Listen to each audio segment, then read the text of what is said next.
James Clear is a master habitician. Habitsman. He's the leading authority on habits today. He wrote the super popular book Atomic Habits, and you're probably familiar with this book as it's helped people lose weight, quit smoking, and even win championships. But what you might not have thought of is that it can actually help you completely maximize your enjoyment of video games, especially if you have a lot of adulting to do. I've read the book through now 3 times, and I really thought it would be a fun video to share 5 atomic habits that can help you truly enjoy gaming, even if your time is super limited, if you've grown bored with gaming, or you think you've completely outgrown it.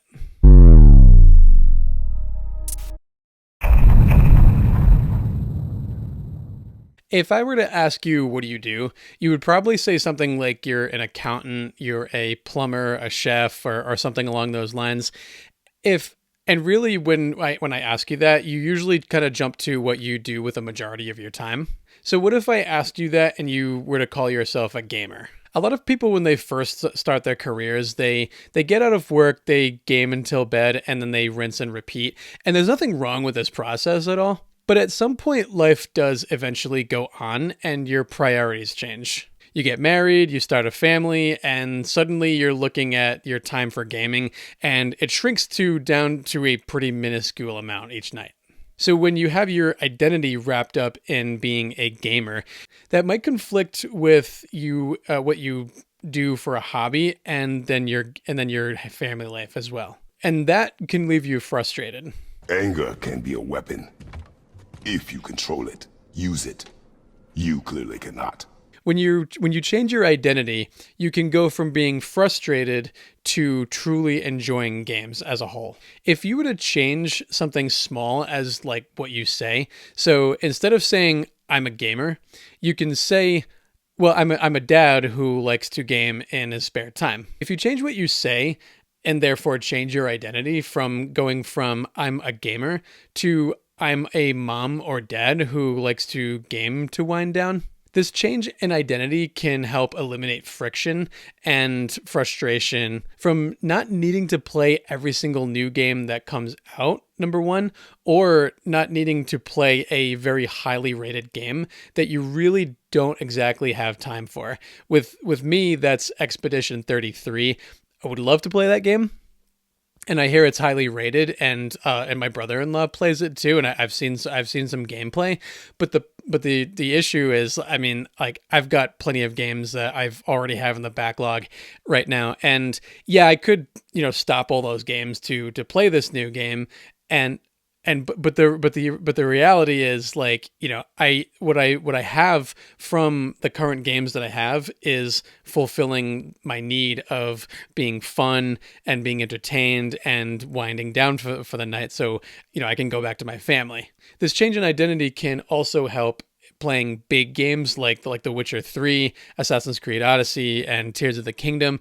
Really, I mean, these open worlds are super massive, and these are like 100-hour games that you really can't even hope to get done. Really, every time you're playing this game from an adult perspective, you really can't get more than 1 to 2 hours into the game, and that's really not more than 1 to 2% of said game. So regardless of your age, but especially if you have a lot of adult responsibilities, finding your identity in being a gamer can have an effect on you. It does sound small and minuscule, but I do think it can result in bigger consequences. It does sound small, but I do think it has a bigger impact on you as someone who games. If I were to see someone in person and they claim to be a gamer, I'm not going to correct that person really. I've seen online discourse, I've seen in-person discourse and stuff, on I'm a gamer and I'm not a gamer. I mean, you could be a wizard at the guitar and really be a guitarist. I mean, yeah, that's definitely, causeworthy for that and stuff. But you really want to consider how that might make games the center of your life. I really like how the YouTuber Busy Dad Gaming puts it. Hey, I'm Sam with Busy Dad Gaming. I help busy dads figure out what games to play on Xbox so they can relax and go back to their families recharged. So as I said on the last point, the goal of video games should be to unwind and relax, not have a 5 to 9 job.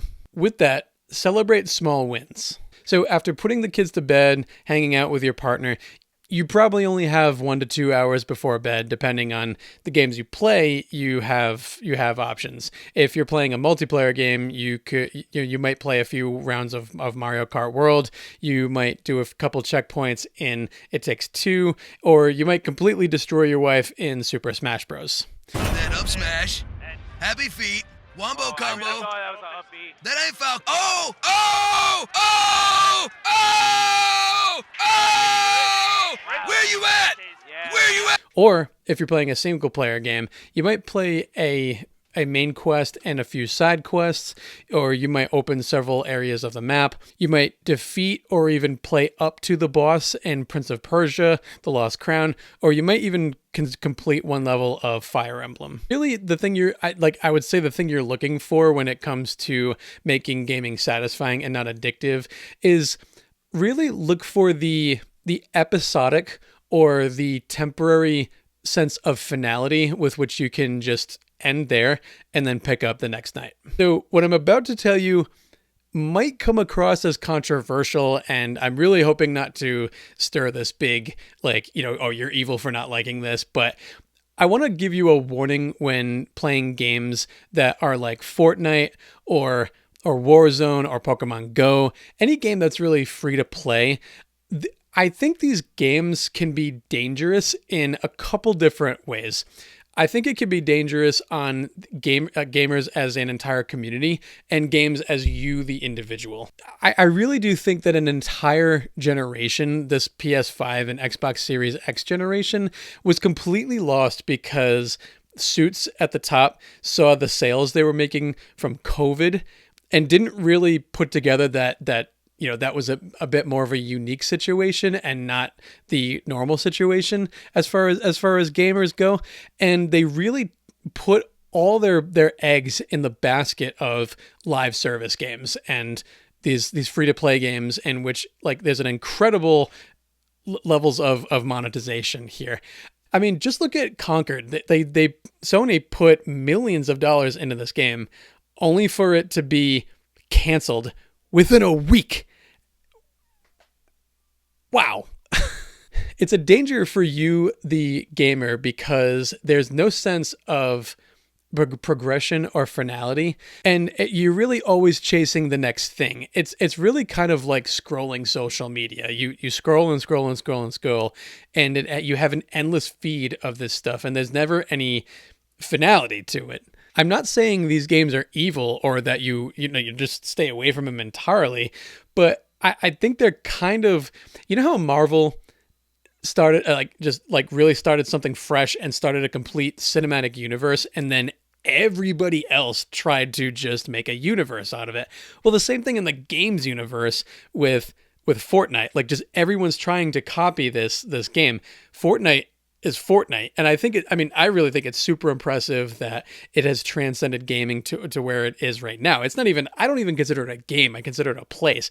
That is amazing. I mean, it's our real life, it's our world, Ready Player One. But Fortnite is, I think, its own thing. I don't think every game needs to try to copy Fortnite. So really what I'm saying is it's very easy. I mean, and especially kids without adult supervision.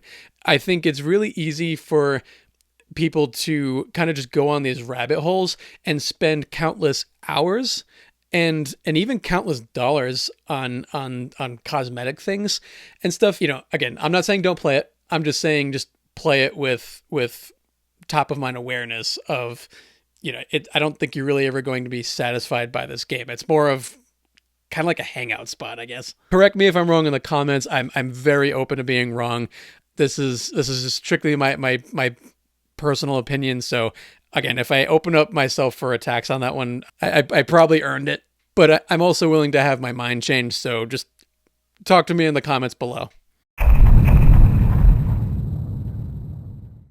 There are 3 ways that you can design your environment. Put your devices in an area free from distraction. If you're if you're studying while a phone is around, or Netflix is on somewhere. I mean, there's no way you're studying. That's the time. That's the thing you're going to be doing. The same thing with a console or PC that's easily visible wherever you're at. I mean, like there's a lot of people who put it on top of their entertainment center where it's completely visible. I think a nice change would be to have an entertainment center that has doors on it, and that way you can kind of like, have like living room mode or even kids mode or whatever it is when you're during the day, and then when you flip it open like I do, I mean then you can switch to game mode. I say put your physical games out of sight too.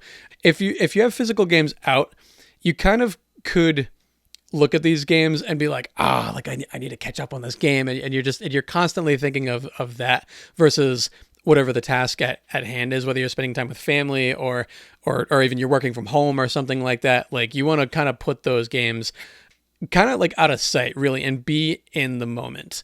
The third thing I say about designing your environment is to preload updates.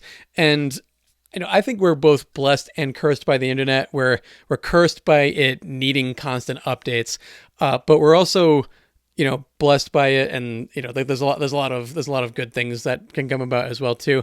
But part of the curse is obviously the constant updates. And if tonight is a gaming night for you, then I would suggest while you're doing your morning routine, turn on your console and check for updates on the game that you want to play that night. That way you can download in the morning while you're doing your morning routine, and then have it ready for game time. That way you're not coming to game time and spending all of like 30 minutes and interrupting your earned downtime on updates. Also, I mean, if you have a spouse at home, sometimes you can even download like whatever it is from your like PlayStation or Xbox app or something, and then ask your wife to open up the console to let the console breathe while it does that. I know if I don't open up my console, the breathing space becomes a difficult thing, and then my consoles get hot. So another proactive habit is to curate a list of games for each of the different situations that are kind of coming up in your day-to-day routine. How often do you look at your library and think, there's hundreds of games here and I just have nothing to play? You likely have a variety of games with your backlog. For me, I have two ways of measuring my games. I have nights of the week, and then I have seasons. And there's two seasons. There's football season and not football season. So during football season, Sundays 1 to 7, I have got my eyes glued to the TV main game, and then all the red zone games on the side. While I play catch with my kids, and then later in the year, as the teams become more predictable, I whip out my Switch and play an indie game like Golf Story, or a game that I've already played 100 times like Metroid Prime Remastered. And then on non-football nights, those are the nights where I have, granted my wife and I are watching TV there, I have full access to the TV, in which case I will play a AAA single player game. Something like I just finished Witcher. I'm about to start Cyberpunk, and then and also some older Xbox games. And then if I'm in a spot where I'm waiting in line and my family's not around, sometimes I go to the movies by myself. Yay, that's super nerd, right? Or I'm just somewhere like waiting in general. Instead of scrolling my phone, I'll play my Miu Mini Plus device, and I'll play Fire Emblem or Mario RPG. Bottom line is, you never need to have decision fatigue, because in your head you have a list of games for each situation. They're kind of like tools in your tool belt almost. Fridays are my dedicated gaming nights from 9 p.m. to 1 a.m. But I don't always have those nights guaranteed. I mean, like, for the most part, I mean, I do play on that night, but then, sometimes we get invited to a friend's house, and, we stay out pretty late as a family. Atomic Habits embraces consistency over intensity. So sometimes it's better if you have opportunity to game for 30 minutes or an hour, instead of missing out on games for the entire week. I would say, based on what James Clear writes in Atomic Habits, you don't have to wait for the perfect time. Instead, celebrate the short time that you did have a game night, and if that helps you recharge and get back to your family the next day and your job, celebrate that as a win. If you're married and have kids, you'll know that nothing in life is guaranteed. I mean, you can get invited to a friend's house months in advance, and then on the last day, you can't go because your daughter is just throwing up. Celebrate the small, consistent wins over time. So to recap, change your identity, make gaming satisfying, not addictive, make it easy to avoid decision fatigue, design your gaming environment, and embrace consistency over intensity. Unfortunately, I cannot take credit for any of these suggestions. These are all directly coming from James Clear's Atomic Habits. I do recommend you read that. When I say it changed my life, I'm not one of those actors on a commercial saying, it really changed my life. I mean, to me, like so far I've used Atomic Habits to lose weight. I've actually lost so far. I've lost 10 pounds in the matter of about 4 weeks so far. It's really about sticking to those habits, like keep the weight off and stuff. And I also use these habits to game without overdoing it. I personally enjoy gaming better than watching TV. I mean, there are TV shows that I do enjoy watching, but they're typically older shows, and any of the newer shows that I do watch are more of like event television, like Ahsoka, or any like really like the Star Wars stuff is really just kind of like, there's seasons, but I mean, I more consider them more events. I mean, you have millions of dollars dumped into like 8 episodes, and you're not really watching a like 20 episode season show anymore. I mean, unless you count The Office. I mean, that's just always on. But really, you could say this video was brought to you by Atomic Habits. I mean, it's not sponsored by them, although James Clear, if you if you just so happen to watch this video, I'd appreciate the thumbs up and let me know if this was a good video or not. But I want to know if these tips have helped you personally. Did this change the way you think about gaming in your 30s? Do they generally help you out in your gaming life? Let me know. And yeah, again, I'm in the comments section like all the time. I have 712 subscribers at the time of this video, so I'm going to reply to every single one of your comments. Don't be afraid to challenge me. If I'm wrong somewhere, let me know. So if you did like what you see here and you want to subscribe, go for it. That a small action helps out. Definitely helps out the channel in a big way. I'm also on other platforms as well. Like, I mean, I'm not just on YouTube. I'm also on Twitter. I'm also on like pretty much anything. If you search the Datamer, I'm very most active on Twitter more than anything else though. If you did like this video, I'm gonna put up a video where you can own all 3 consoles from Nintendo, Sony, and Microsoft. But unless you're disciplined, you might get one of these left behind. So buy cautiously.